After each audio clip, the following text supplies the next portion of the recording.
How can we democratize every aspect of education?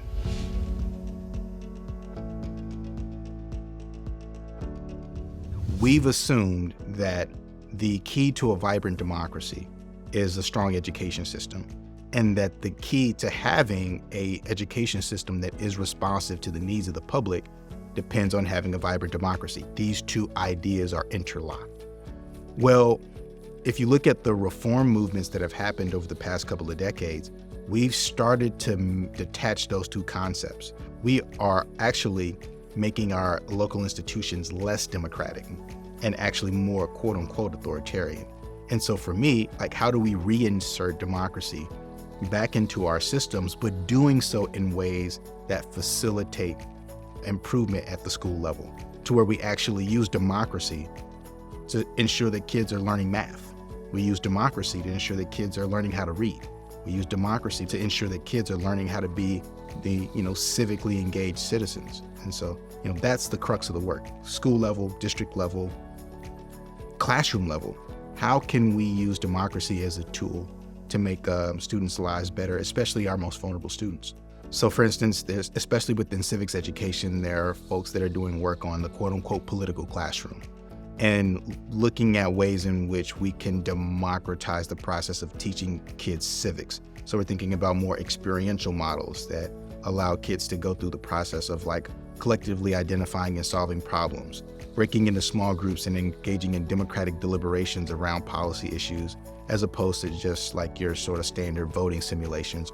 I've been doing participatory budgeting work where we try to figure out how collective decisions could be at the center of allowing kids to identify barriers to student learning and using public funds or funds that are coming from a study to invest in things that could remove some of those barriers. We invest so much in education, and yet it still feels like, especially when I think about a lot of the kids in America who grow up in poverty, kids in minoritized communities, it feels like the investment has been just insufficient. It's been great for individual students, but as a collective, it just hasn't been enough. And so the one thing that I would like to see is us to just change the model of how we think about investing in education and investing in schools and investing in kids.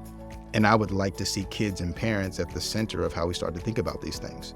The primary thing that gives me hope in this moment is when you talk to kids. The work that I do requires me to go and actually administer these sort of democratic initiatives to kids.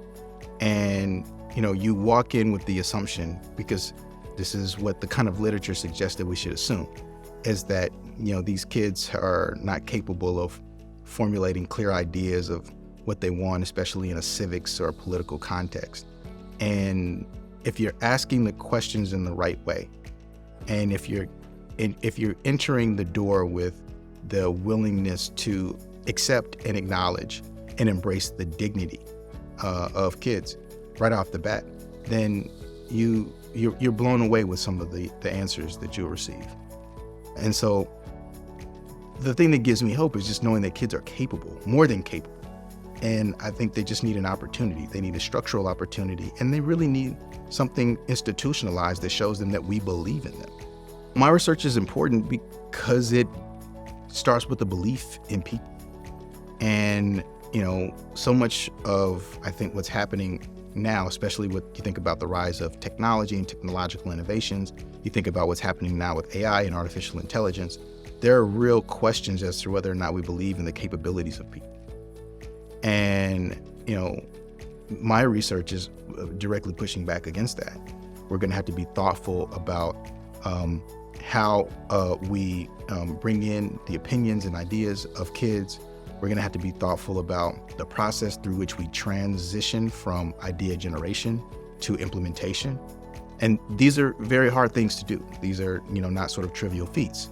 But if we are thoughtful and serious about these things, that we could see meaningful change happening in our school systems. But it all starts with believing in kids and believing in parents.